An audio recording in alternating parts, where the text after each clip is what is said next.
Hello everyone, আসসালামু আলাইকুম। সবাই কেমন আছেন? আমি আপনাদের সামনে আবারও নতুন ভিডিও নিয়ে এসেছি, ফিরনি রান্না।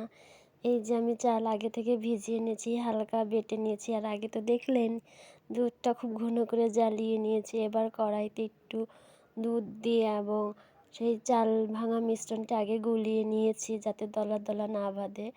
এবার চালটুক দিয়ে এলাম আবার সম্পূর্ণ করে। এই জন্য অল্প একটু দুধে আগে গুলিয়ে নিয়েছি ভালো করে। এই দেখেন এখন অনবরতভাবে নাড়তেই আছি।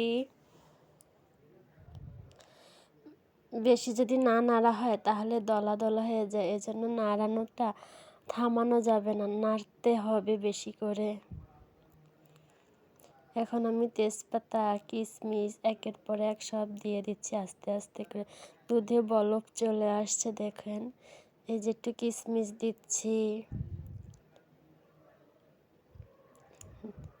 তারপরে দারচিনি, কিশমিশ, এলাচ সব অ্যাড করে দিলাম আস্তে আস্তে। দেখুন এবার বলকটা খুব গাঢ় হয়ে আসছে। এখন আমি আস্তে আস্তে করে চিনি অ্যাড করতেছি। চিনি নিজের পছন্দ অনুযায়ী বা স্বাদ অনুযায়ী, আপনাদের পরিবারে কারো ডায়াবেটিস থাকে, এসব মিলিয়ে নিজের পছন্দ অনুযায়ী দিবেন। এই যে আমার ফিরনিটা এখন গাঢ় হয়ে আসছে, এই দেখেন লাস্ট মোমেন্ট।